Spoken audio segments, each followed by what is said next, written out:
Welcome back. My name is Allison Turner. I'm the founder of BatCat Media Group, which is home to my podcast, Dream Plan Start Grow, and my brand, The Allison Turner. I did this whole video a few minutes ago, and someone maybe 2/3 of the way through was nice enough to say, hey, there's no sound on your YouTube portion. And the other people that jumped on never said anything. So I'm going to redo it. But I'm jumping on today to talk a little bit about solopreneurs looking to increase their visibility of their business. And I wanted to share 5 tips that you could do weekly, as long as you set it up in advance, and you can do weekly to increase that online visibility. Because I find one of the biggest things is doing things consistently. Too often humanity in general, we're great for a few weeks, and then all of a sudden, like, we drop off for some reason. Something changes in our schedule, we go on vacation, and we come back, and it takes us a couple weeks to get back into the swing of things. We have family coming to visit, friends coming to visit. There's all these different things that happen in life that challenge us to lose that consistency. So I want to talk about 5 things, and they're pretty simple things if you plan and get them in your routine. So one is engage on social media. And I think most business owners that I know, most, do engage on social media. But remember, engagement means focusing in on your target market. Where do you want to engage on social media? Where do you want to be seen on social media? So it doesn't mean like, let me just scroll through and comment on a bunch of stuff. Because social media, any of these platforms want you to stay on there as long as possible, but that's not necessarily the best thing for you or your marketing. So be intentional when you go on. Maybe pick 1 or 2 platforms where your ideal clients are, and maybe you go into groups and you share in a group. Maybe you go, you're posting on, and educating your clients or your potential clients that are following you on certain platforms. But be intentional on what you're doing. Get in and get out. I don't spend a lot of time. I spend a little more time in the morning. I spend a little more time in the evening. And during the day, I might flip on there briefly, but I'm not on there for a long periods of time. Number 2, network online. And this kind of goes hand in hand with social media for me, because you can network in different places. There are plenty of online, networking groups that maybe have a Facebook private group, or they have their own little network on a website. But there's other ways to network online too. So if you are focusing on, say, local search engine optimization and really being seen more locally, there's plenty of groups on Facebook that are geared towards local places. And some will allow you to post about your business and some will not. But sometimes you can also network by commenting on others' posts, helping other people. And so there's ways around some of those rules, so you're still staying within the guidelines of that group and still able to share kind of who you are and what you do. Number 3, update your website.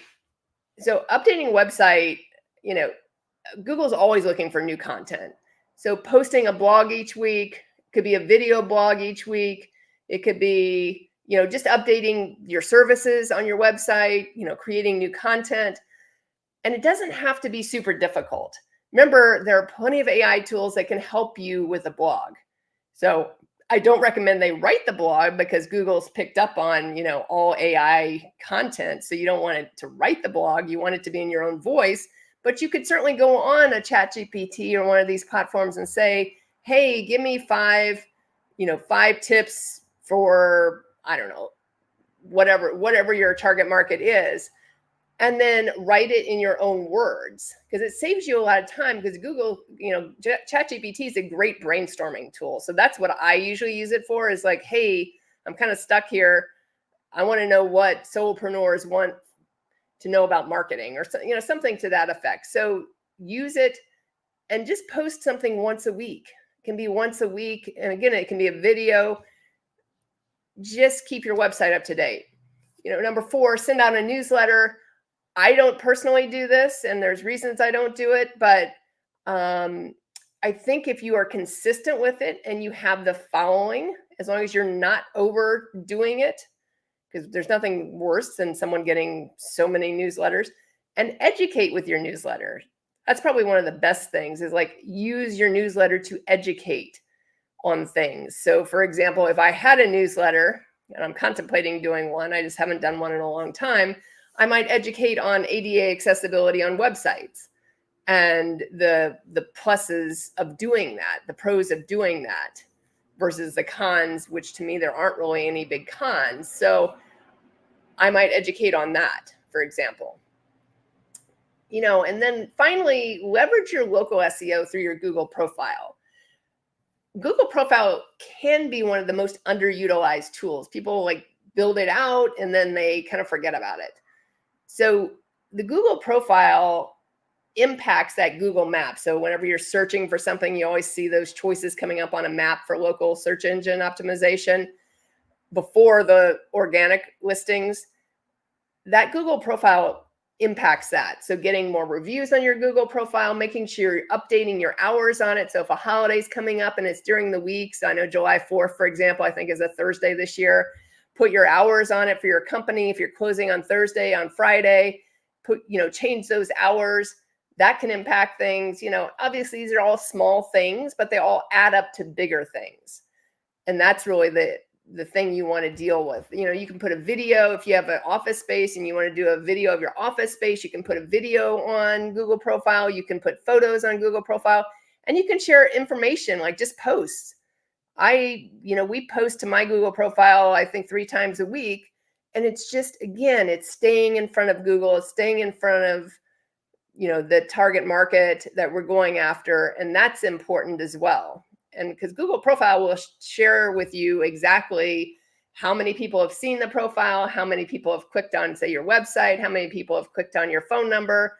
So it's good information, and you get analytics with it. So you can kind of see what your impact is and what people are liking in the content versus not liking. So those would be my 5 tips. I wanted to jump back on here since I recorded, or I did it earlier, and apparently the microphone wasn't working. And I didn't realize that until about 2/3 of the way through. So again, just a quick recap: engage on social media. Again, don't overdo it. Don't stay on social media for hours at a time. Get in and get out. Network online. Update your website or blog. Send out a newsletter. And then finally, leverage that local SEO through your Google profile. If you have any questions about this, please reach out to me. I'm happy to help in any way I can. I mean, we work on local search engine optimization, but I know a lot of small business owners, solopreneurs, maybe can't hire a marketing company, and they're looking to improve their online visibility themselves. I wanted to jump on and give some tips about that. I hope you have a great Monday, great start to your week, and I will talk to you again soon. Bye for now.